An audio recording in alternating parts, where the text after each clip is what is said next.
Hello students. आज हम लोग फॉरेनर्स कंट्रीब्यूशन इन ज्योग्राफी देखेंगे। इससे पिछले क्लास में मैंने इंडियन कंट्रीब्यूशन इन ज्योग्राफी बताया था। अभी तक आप लोगों ने अगर वो वीडियो मेरा नहीं देखा है तो मेरे प्लेलिस्ट में जा कर के देखें। मेरे चैनल को सब्सक्राइब करें, लाइक करें, कमेंट करें और मेरे वीडियोस को ज़्यादा से ज़्यादा शेयर करें। तो चलिए आज हम लोग फॉरेनर्स कंट्रीब्यूशन इन ज्योग्राफी देखते हैं। सबसे पहले एक एजुकेशनल इंस्टीट्यूट बैतुल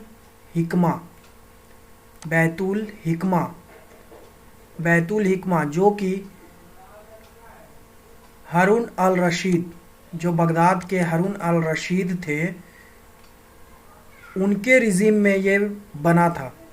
ये एक एजुकेशनल इंस्टीट्यूशन था जो कि इस्टेब्लिश्ड किया गया था। हारून अल रशीद जो कि बगदाद के एक खलीफा थे, उनके रिजीम में ये इस्टेब्लिश्ड किया गया था। पहला ये कंट्रीब्यूशन, ये देखिए, ये आपका बैतुल हिकमा जो एक एजुकेशनल इंस्टीट्यूट बनाया गया था हारून अल रशीद के द्वारा, जो कि बगदाद के खलीफा थे। सबसे पहला फॉरेनर कंट्रीब्यूशन था आपके ज्योग्राफी में। नेक्स्ट आपके अल ख्वारिज्मी, ये आपके अल ख्वारिज्मी जो कि सिंध हिंद नामक एक किताब लिखे थे। सिंध हिंद किसने लिखा था? तो अल ख्वारिज्मी ने लिखा था। अल ख्वारिज्मी ने, इन्हें फादर ऑफ अलजेब्रा भी कहा जाता था। फादर ऑफ अलजेब्रा भी भूलिएगा नहीं। अल ख्वारिज्मी ने आपका सिंध हिंद बुक लिखा है। सिंध हिंद बुक किसने? अल ख्वारिज्मी ने। और इन्हें फादर ऑफ अलजेब्रा भी इन्हें कहा जाता है। चलिए आगे चलते हैं।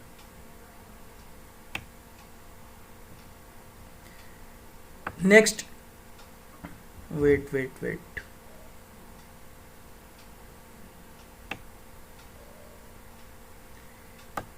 नेक्स्ट आपके अल बलाखी हैं। ये आपका अल बलाखी जिन्होंने किताब अल अस्कल लिखा है, जो कि आपका फर्स्ट क्लाइमेटिक एटलस जो आपका प्रिपेयर किया गया है, वो आपका फर्स्ट क्लाइमेटिक एटलस आपका प्रिपेयर किया गया है अल बलाखी के द्वारा। ये आपके अल बलाखी हैं जो कि फर्स्ट क्लाइमेटिक एटलस को बनाए हैं, जिसका नाम है किताब अल अस्कल।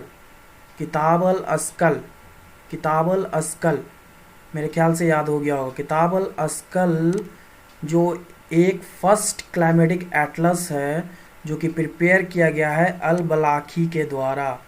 ठीक है, बहुत सारे कॉम्पिटिटिव एग्जाम में पूछा जाता है। फर्स्ट क्लाइमेटिक एटलस अल बलाखी, किताब अल अस्कल है। ठीक है।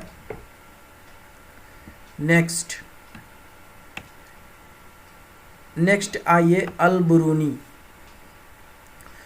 बुरूनी ने एक किताब लिखी थी जिसका नाम था किताबुल हिंद। इसमें इंडियन ज्योग्राफी के बारे में बताया गया था। इसमें आपका इंडियन ज्योग्राफी के बारे में बताया गया था किताबुल हिंद में, जो कि एक फेमस बुक थी अल बिरूनी की एक फेमस बुक थी आपका किताबुल हिंद, जिसमें आपको इंडियन ज्योग्राफी के बारे में बताया गया था। ये आपके अल बिरूनी साहब हैं। सबसे पहले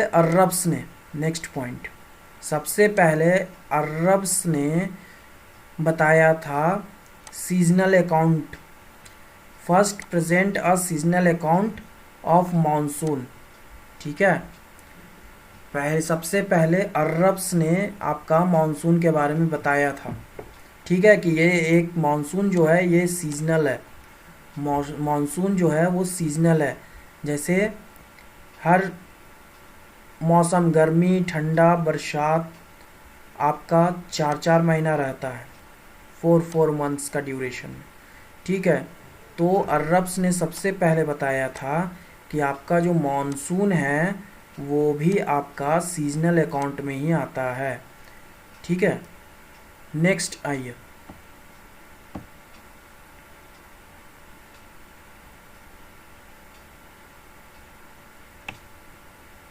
नेक्स्ट आइए Marco Polo. Marco Polo Marco Polo एक ट्रेड ट्रैवलर थे 13th सेंचुरी के। कहाँ कब के? 13वीं सदी के एक ट्रेड ट्रैवलर थे। ठीक है, जिन्होंने सबसे पहले मेडिटेरियन टू पैसिफिक ओशियन घूमा था। मेडिटेरियन टू पैसिफिक ओशियन घूमा था। किसने मेडिटेरियन टू पैसिफिक ओशियन सबसे पहले घूमा था? तो मार्को पोलो ने। मार्को पोलो नाम से बहुत सारी बसेस चलती हैं इंडिया में।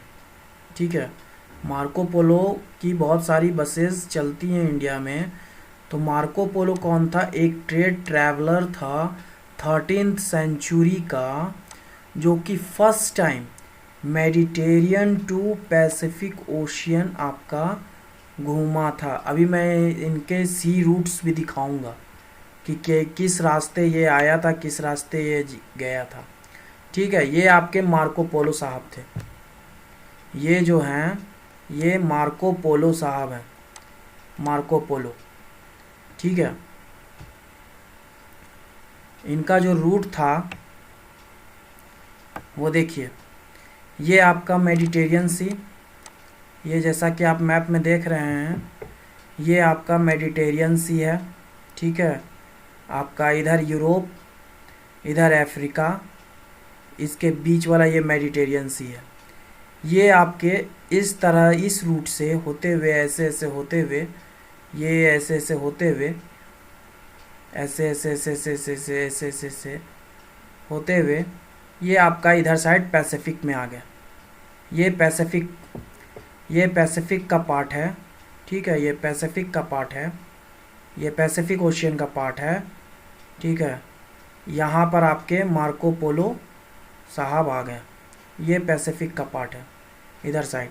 और उसके बाद वो ऐसे ऐसे ऐसे ऐसे सुमात्रा होते हुए इधर साइड से इंडिया के नीचे से होते हुए और ऐसे आपका चले गए।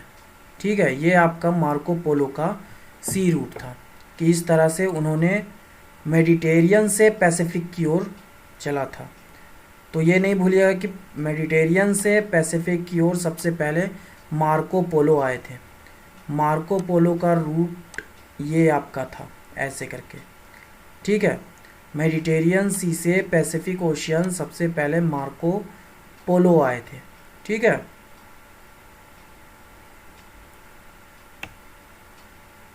नेक्स्ट आइए वास्को डिगामा। सभी लोग जानते हैं वास्को डिगामा के बारे में। ठीक है, ये एक पोर्तुगीज़ ट्रैवलर थे। ठीक है, पोर्तुगीज़ ट्रैवलर थे जो कि 1497 में ये जो है Calicut port of India, Calicut port जो कि आपका केरला में है, वहाँ पर ये आए थे। कब आए थे? 1497 में आए थे पोर्तुगीज़ ट्रैवलर। मेनली जो है जितने भी खोज करता है वो आपके यूरोपियन कंट्रीज़ के ही हैं। मेनली कहाँ के हैं? यूरोपियन कंट्रीज़ के।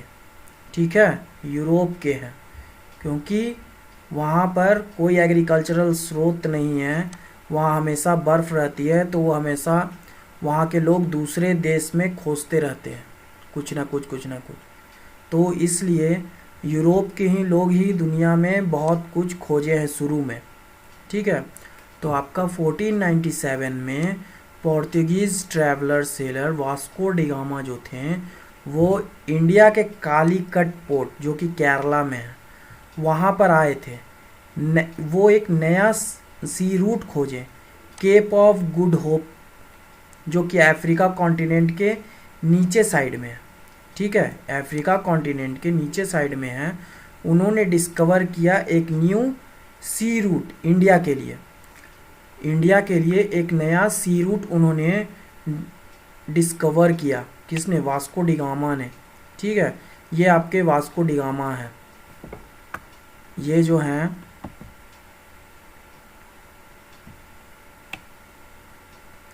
जो हैं आपके वास्को डिगामा साहब हैं, वास्को डिगामा। ठीक है, इनका अब रूट देख लेते हैं हम लोग कि ये किस रूट से आए हैं। देखिए, ये आपका यूरोप, ठीक है, ये इस रूट से ऐसे होते हुए ऐसे ऐसे ऐसे ऐसे ऐसे ये आए हैं। यहाँ पर देखिए केप ऑफ गुड होप है। ठीक है, ये आपका केप ऑफ गुड होप है। इधर से होते हुए ये आप इधर गए हैं इंडिया में कालीकट पोर्ट पे। ये कालीकट पोर्ट पे ये आए हुए हैं। ठीक है, जो कि केरला में है। कालीकट पोर्ट पे आए हैं और ये फिर इधर से ही ऐसे होते हुए ये यहाँ चले गए हैं। तो इन्होंने एक नया रास्ता इंडिया के लिए खोजा by the Cape of Good Hope. इस ये अफ्रीका कॉन्टिनेंट का निचला पार्ट है। ठीक है, केप ऑफ गुड होप के से इन्होंने नया रास्ता खोजा इंडिया के लिए। ठीक है, 1497 में। यहाँ 1498 दिया हुआ है। ठीक है, 1497 में। ठीक है, केप ऑफ गुड होप से इंडिया का रास्ता कौन खोजा? वास्को डिगामा ने, फर्स्ट टाइम। ठीक है, नेक्स्ट फॉरेनर पे आते हैं हम लोग। कोलंबस। ठीक है, कोलंबस जो था वो जेनेवा का रहने वाला था। ठीक है, कोलंबस जो था जेनेवा का रहने वाला था और उन्होंने अमेरिका को खोज दिया।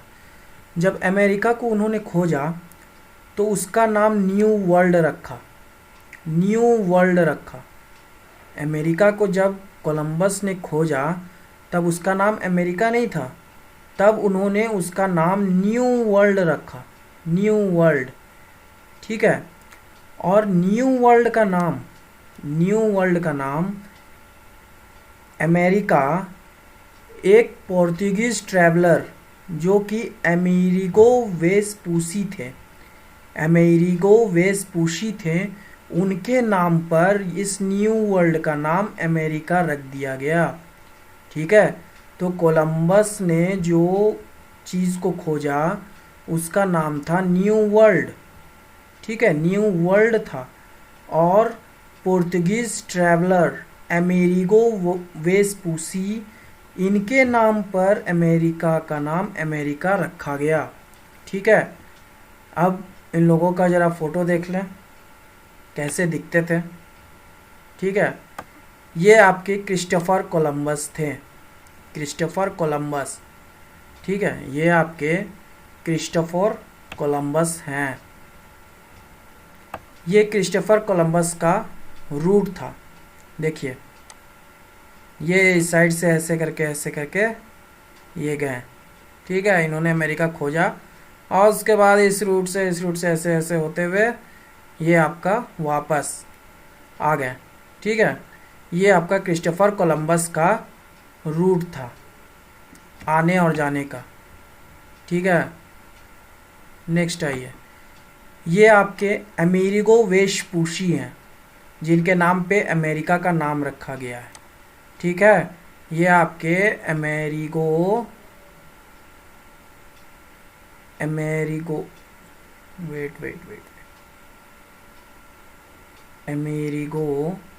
वेस्पूसी है। ठीक है, इन्हीं के नाम पर अमेरिका का नाम अमेरिका रखा गया है। ठीक है, अमेरिका का नाम अमेरिका रखा गया है। चलिए नेक्स्ट देखते हैं। मैगलेन। नेक्स्ट आइए मैगलेन। मैगलेन जो थे ये भी पोर्तुगीज़ ट्रैवलर थे। जैसा कि मैंने बताया कि सब यूरोपियन लोग ही नहीं पूरा वर्ल्ड को खोजे हैं, यूरोप ही पूरी दुनिया पर शासन किया है, जैसा कि ब्रिटेन एक उदाहरण है आपका। ये आपके मैगलेन साहब थे, ठीक है, ये आपके मैगलेन साहब थे जो कि पूरी दुनिया घूमे थे, ठीक है, went around the whole world, पूरी दुनिया इन्होंने घूमा था। तो किसने सबसे पहले पूरी दुनिया घूमा था? तो मैगलेन ने घूमा था 1520 एडी में। 1520 एडी में मैगलेन जो थे वो पूरी दुनिया घूमे थे। सबसे पहले पूरी दुनिया किसने घूमा था? तो मैगलेन ने घूमा था, ठीक है। हम लोग मैगलेन का अभी सी रूट देखेंगे कि वो कैसे घूमा था।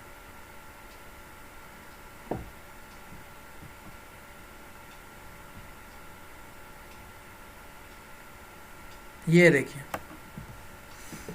ये देख रहे हैं, यहाँ से इनकी शिप स्टार्ट हुई एट दिस पॉइंट।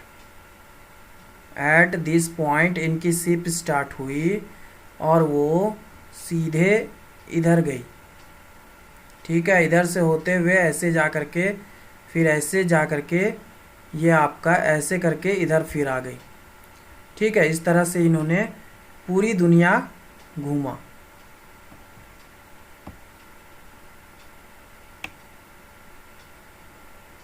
नेक्स्ट आइए, नेक्स्ट है आपके एक सेलर थे हॉलैंड के, एक ट्रैवलर और सेलर थे आपके हॉलैंड के। ये सेलर थे हॉलैंड के जिनका नाम था तस्मान, जिनका नाम था तस्मान। ये जो तस्मन थे ये तस्मानिया का खोज किए थे, ठीक है, ये तस्मानिया का खोज किए थे और उसके बाद वो तस्मानिया का खोज करके वो आगे न्यूजीलैंड की तरफ बढ़ गए थे। तो तस्मानिया का खोज किसने किया था? तस्मन ने किया था। तस्मानिया का खोज किसने किया था? तस्मन ने किया था। मेरी वीडियोस को बढ़िया से देखिए, आपको एक एक चीज़ याद हो जाएगा, ठीक है। हॉलैंड के थे तस्मान, वो तस्मानिया का खोज किए थे, ठीक है। तस्मानिया का खोज करके वो सीधे न्यूजीलैंड की ओर प्रस्थान कर गए थे, न्यूजीलैंड की ओर निकल गए थे, ठीक है। नेक्स्ट ये देखिए, ये थे आपके तस्मन। ये जो थे यही हैं तस्मन। तस्मन इनका जो रूट है देखिए, देख रहे हैं, ये इनका रूट है तस्मन का, ठीक है, ये तस्मन का रूट है।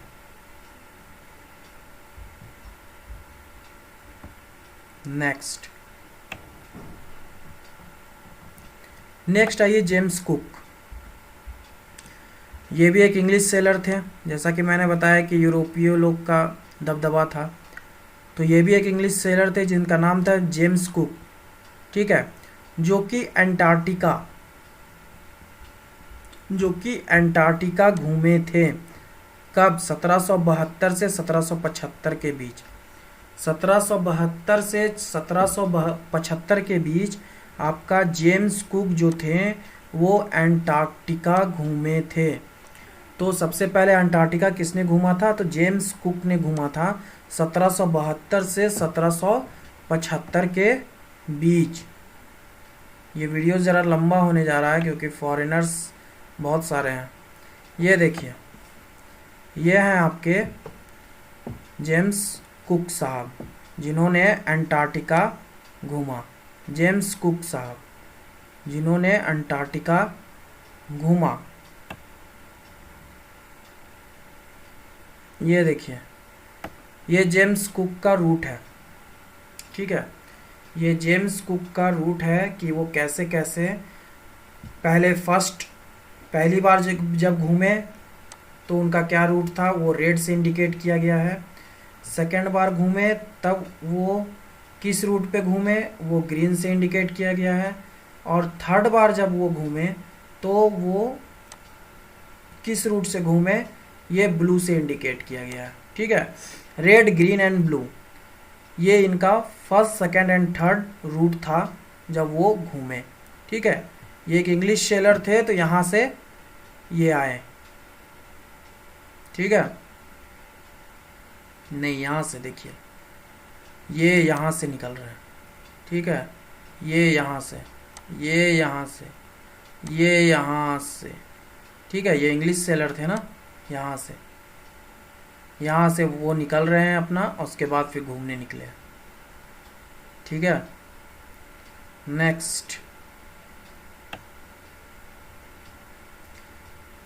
नेक्स्ट आइए, एम्डसन, रॉल्ड एम्डसन।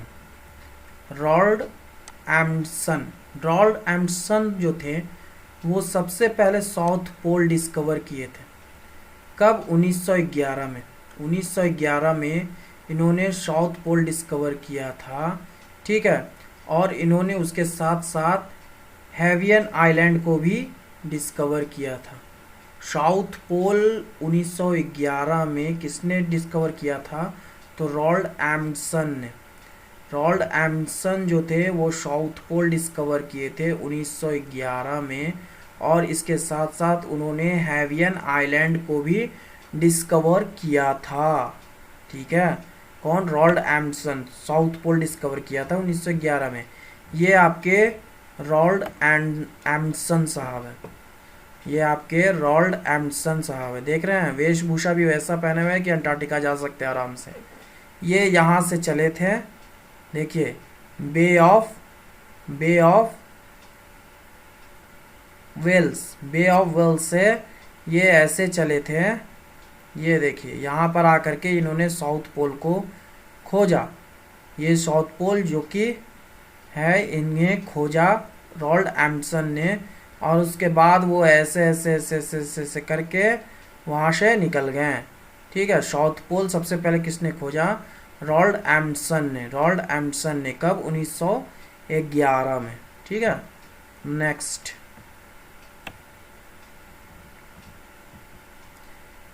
नेक्स्ट आइए, वेरेनियस।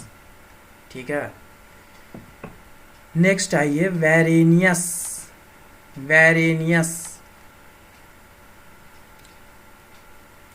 इन्होंने सिस्टमैटिक ज्योग्राफी और रीजनल ज्योग्राफी के बीच फर्स्ट टाइम इन्होंने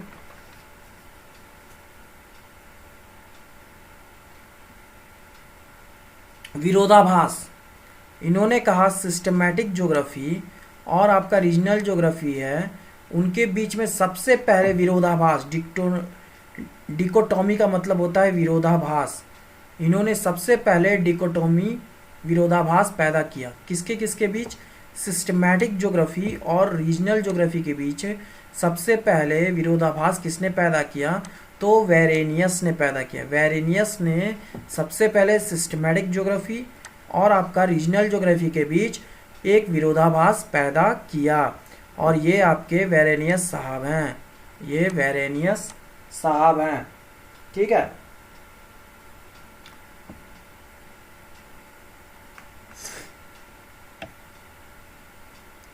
नेक्स्ट आइए, जर्मन ज्योग्राफर आपके अलेक्जेंडर वान हमबोल्ट। ठीक है, अलेक्जेंडर वान हमबोल्ट एक जर्मन ज्योग्राफर थे जिन्होंने एक फेमस बुक लिखी कॉस्मोस। ठीक है, ये पहला आदमी थे जिन्होंने आइडिया दिया कि आप पनामा इस्थुमस पे एक कैनाल बनाइए। ठीक है, पनामा इस्थुमस पे एक कैनाल बनाइए। अब इस्थुमस क्या होता है? तो दोनों कॉन्टिनेंट के बीच, या ऐसा कहिए एक छोटा सा लैंड पार्ट, इधर भी ओशियन है, इधर भी ओशियन है। ठीक है, इधर कॉन्टिनेंट है और इधर भी कॉन्टिनेंट है। ठीक है, इधर भी कॉन्टिनेंट है, और यहाँ पर एक पतला सा लैंड का पीस है, और इधर ओशियन है, इधर ओशियन है। ठीक है, तो इस बीच में ये कैनाल बनाने के लिए बोल रहे थे, पनामा कैनाल, जिससे कि सी रूट इजी वे में हो करके शिप्स जा सके। ठीक है, तो इन्होंने अलेक्जेंडर वॉन हम्बोल्ट जो थे वो सबसे पहले कैनाल कंस्ट्रक्ट करने के लिए बोले थे आपका पनामा इस्थुमस में। ठीक है, हम्बोल्ट जो थे वो 2 टर्म दिए थे। ठीक है, एक आपका क्लाइमेटोलॉजी क्लाइमेटोलॉजी, एक आपका परमाफ्रॉस्ट। ज्योग्राफी में 2 टर्म्स को क्वाइंड किया था हम्बोल्ट ने, एक आपका क्लाइमेटोलॉजी था और एक आपका परमाफ्रॉस्ट था। ठीक है, अब परमाफ्रॉस्ट होता क्या है? परमाफ्रॉस्ट होता क्या है? परमाफ्रॉस्ट मतलब होता है ऐसी धरती को बोलते हैं जिसमें मिट्टी लगातार कम से कम 2 वर्षों तक पानी जमने के तापमान से कम तापमान पर रही हो। ठीक है, जहाँ बर्फ ही बर्फ हो, पानी जमने के तापमान से भी कम तापमान, वैसी मिट्टी या वैसा जगह को परमाफ्रॉस्ट कहते हैं। ठीक है, इसमें खुदाई करना पत्थर तोड़ने की तरह होता है। यहाँ पर खुदाई करना इस एरिया में, परमाफ्रॉस्ट वाले एरिया में, पत्थर तोड़ने के बराबर आपका मेहनत लगता है। ठीक है, और हम्बोल्ट ही थे जो कि सबसे पहले आइसोथर्म्स को मैप पर ड्रॉ किए थे। आइसोथर्म्स मतलब होता है समताप रेखा, समान तापक्रम के स्थानों से खींची हुई काल्पनिक रेखा। ठीक है, समताप रेखा सबसे पहले हम्बोल्ट ने ही मैप पर खींची है। ठीक है, इसलिए हम्बोल्ट को इन्होंने क्लाइमेटोलॉजी टर्म दिया, इसलिए इन्हें फादर ऑफ क्लाइमेटोलॉजी कहा जाता है, इन्हें फादर ऑफ मॉडर्न ज्योग्राफी भी कहा जाता है और इन्हें फादर ऑफ वेजिटेशन भी कहा जाता है। ठीक है, फादर ऑफ क्लाइमेटोलॉजी किन्हें कहा जाता है? हम्बोल्ट को। फादर ऑफ मॉडर्न ज्योग्राफी किन्हें कहा जाता है? हम्बोल्ट को। फादर ऑफ वेजिटेशन किन्हें कहा जाता है? हम्बोल्ट को। ठीक है,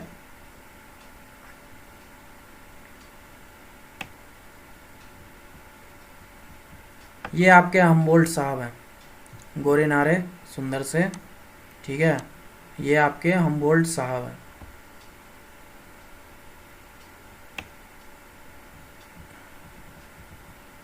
ये देखिए,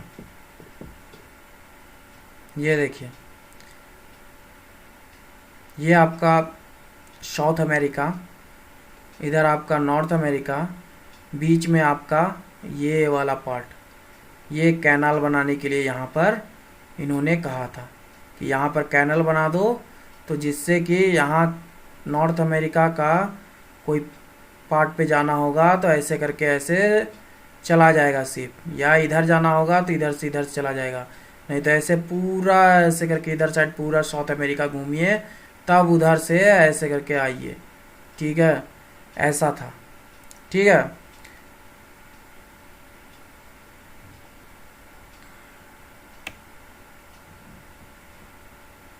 उसके बाद नेक्स्ट आइए, ये आपका आइसोथर्म्स इन्होंने सबसे पहले ड्रॉ किया था मैप पर।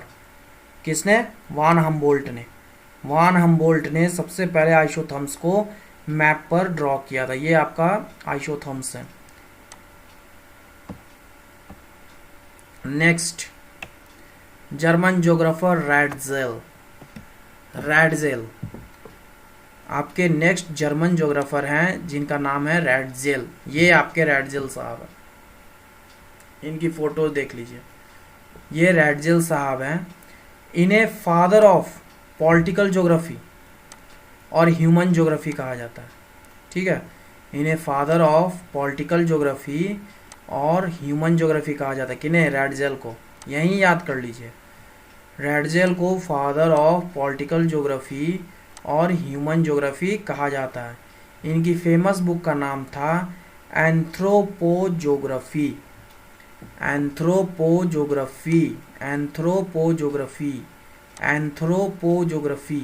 इनकी फेमस बुक थी। किनकी? रैडजेल की। रैडजेल की जो फेमस बुक थी उनका नाम था एंथ्रोपोजोग्राफी, और इन्हें फादर ऑफ पॉलिटिकल ज्योग्राफी और ह्यूमन ज्योग्राफी कहा जाता है। ठीक है, इनके जो थॉट्स थे वो डार्विन की थ्योरी से मिलते जुलते थे। ठीक है, डार्विन की थ्योरी से मिलते जुलते इनके सोच थे। ठीक है, इनकी जो थ्योरी थी वो डार्विन की थ्योरी से मिलती जुलती थी। डार्विन की थ्योरी कब आई थी? डार्विन की थ्योरी कब आई थी? वो आई थी आपका 1858 में। 1858 में डार्विन की थ्योरी ऑफ इवोल्यूशन आई थी। Theory of evolution, Darwinian theory of evolution 1858 में दी गई थी। ठीक है, तो इन रैडजेल की जो थ्योरी थी वो आपका डार्विनियन थ्योरी से मिलती जुलती थी। ठीक है, इन्हें फादर ऑफ लेबन सोरेमे कंसेप्ट भी कहा जाता है। ठीक है, लेबन सोरेमे कंसेप्ट भी कहा जाता है। अब ये वर्ड जो है लेबन सोरेमे, ये होता क्या है? ठीक है, तो ध्यान से सुनिएगा। वैसा टेरिटरी या जगह जो स्टेट या नेशन, राष्ट्र या कोई राज्य घोषित कर दे कि यहाँ पर इस प्रजाति या इस जनजाति के रहने के लिए ये नेसेसरी प्लेस है। ठीक है, नेसेसरी प्लेस है ऑन ग्राउंड्स। इस ग्राउंड पर बोल दे कि इस ग्राउंड पर कि ये नेसेसरी है, इस जाति, ये प्रजाति, ये रहने के लिए, यहाँ पर ये पंछी या फिर ये जानवर रहने के लिए ये जगह, टेरिटरी हम ये करते हैं, अलग करते हैं, तो वो लेबन सोरेम कहलाएगा। Lebensraum concept. ठीक है, तो नेक्स्ट चलते हैं टॉपिक पे।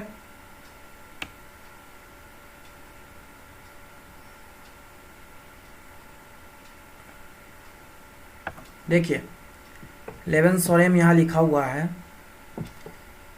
लेबन सोरेम के बारे में लिखा है कि एक ऐसा geographical region where different species evolve. ठीक है, ऐसा ज्योग्राफिकल रीजन जो कि उसी जाति या प्रजाति या उस जानवर के लिए स्पेसिफिक है, तो वहाँ पर और किसी और चीज़ का पॉपुलेशन बढ़ाना उचित नहीं होता है, क्योंकि उनको खतरा हो जाता है, उनके एग्जिस्टेंस को खतरा हो जाता है। ठीक है, नेक्स्ट आइए पॉलिटिकल ज्योग्राफी। पॉलिटिकल ज्योग्राफी इन्होंने बताया था पॉलिटिकल ज्योग्राफी के तहत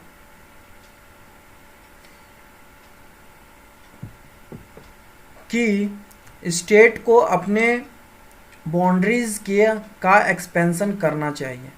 ठीक है, इन्होंने पॉलिटिकल ज्योग्राफी के कंसेप्ट के तहत बोला था कि स्टेट को अपने बाउंड्री का एक्सपेंशन करना चाहिए।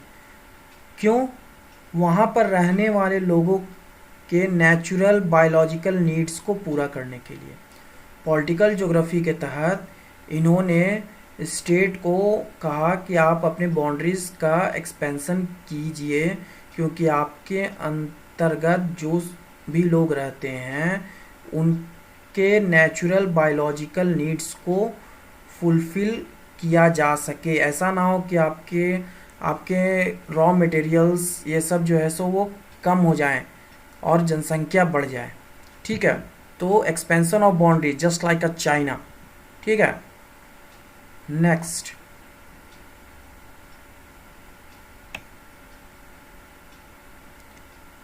नेक्स्ट आपके हैं फ्रेंच ज्योग्राफर। फ्रेंच ज्योग्राफर जिनका नाम है Vidal de la Blache. Vidal de la Blache, जो कि फाउंडर है पॉसिबिलिज्म के। ठीक है, क्लास 12th का ज्योग्राफी आप देखिएगा, क्लास 12th का ज्योग्राफी देखिएगा तो उसमें 3 टर्म है। ठीक है, क्लास 12th का ज्योग्राफी देखिएगा तो उसमें 3 टर्म है। एक आपका डिटर्मिनिज्म, एक आपका पॉसिबिलिज्म, एक आपका नॉन डिटर्मिनिज्म। ठीक है, तो उसमें से पॉसिबिलिज्म जो है उनके संस्थापक वेडल डे ला ब्लिच हैं। ये एनसीईआरटी बुक की मैं बात कर रहा हूँ, क्लास 12 की एनसीईआरटी बुक की, ठीक है, एनसीईआरटी बुक की बात कर रहा हूँ। वैडेल डे ला ब्लीच जो कि फाउंडर हैं पॉसिबिलिज्म के, ठीक है। इन्हें कंसिडर किया गया है real founder of human geography. इन्हें ह्यूमन ज्योग्राफी का रियल फाउंडर कंसिडर किया गया, किन्हें? वैडेल डे ला ब्लीच को। ये आपके वैडेल डे ला ब्लीच हैं।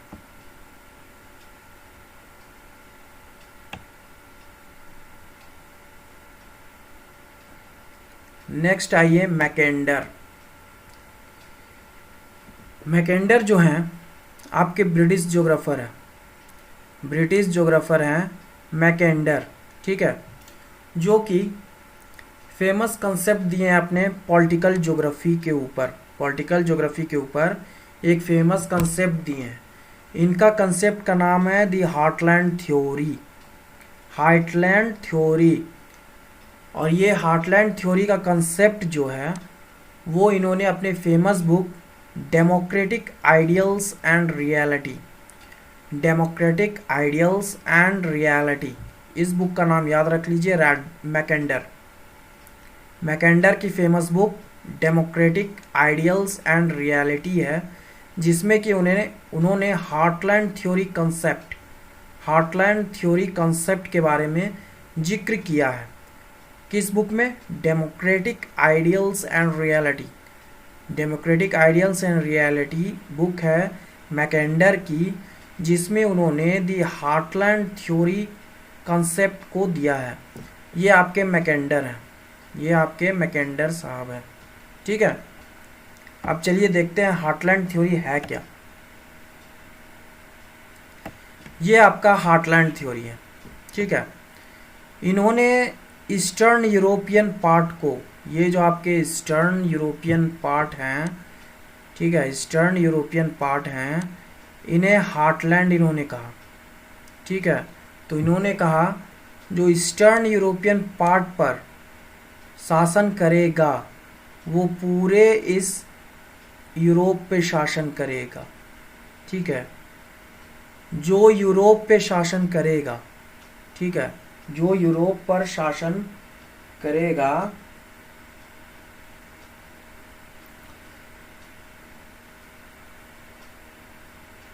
वो पूरे कॉन्टिनेंट पर नियंत्रित करेगा, ठीक है। जो यूरोप पर शासन करेगा, जो ईस्ट यूरोप में शासन करेगा वो पूरे कॉन्टिनेंट पर शासन करेगा, और जो पूरे कॉन्टिनेंट पर शासन करेगा वो ही पूरी दुनिया पर शासन करेगा। जो ही पूरे कॉन्टिनेंट पर शासन करेगा वो ही पूरी दुनिया पर शासन करेगा।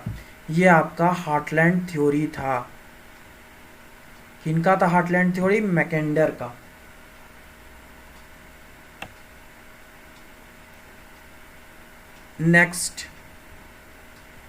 नेक्स्ट है आपके कार्ल स्वेर। ये एक अमेरिकन ज्योग्राफर है, ये एक अमेरिकन ज्योग्राफर है कार्ल स्वेर, जिन्हें फादर ऑफ कल्चरल ज्योग्राफी कहा जाता है, ठीक है। बहुत सारे एग्जाम्स में पूछा जाता है फादर करके। तो कार्ल स्वेर जो हैं उन्हें फादर ऑफ कल्चरल ज्योग्राफी कहा जाता है। फादर ऑफ कल्चरल ज्योग्राफी किन्हें कहा जाता है? कार्ल स्वेर को। ये आपके कार्ल स्वेर हैं, कार्ल स्वेर हैं जिन्हें फादर ऑफ कल्चरल ज्योग्राफी कहा जाता है। नेक्स्ट आइए, नेक्स्ट आपके British geographer, British geographer Herbertson. Herbertson जो थे वो पूरे वर्ल्ड को, पूरी दुनिया को 15 नेचुरल रीजन्स में, ठीक है, 15 नेचुरल रीजन्स में इन्होंने बांट दिया, ठीक है, on the basis of mutual relation between physical features, climates and vegetation, ठीक है, on the basis of mutual relation between physical features, climates and vegetation. इसके आधार पर हर्बर्टसन ने पूरी दुनिया को 15 नेचुरल रीजन्स में बांट दिया गया। ठीक है, इसीलिए इन्हें कंसीडर किया गया कि ये पहले व्यक्ति हैं जो कि नेचुरल ज्योग्राफी के बारे में अध्ययन किए हैं। ठीक है, ये पहले व्यक्ति हैं जो कि अच्छी तरीके से नेचुरल ज्योग्राफी के बारे में अध्ययन किए हैं। ये आपके हर्बर्टसन साहब हैं, हैं। नेक्स्ट। ठीक है, so thank you for watching. Subscribe कीजिए मेरे चैनल को, लाइक कीजिए, कमेंट कीजिए। ठीक है, thanks for watching, thank you very much.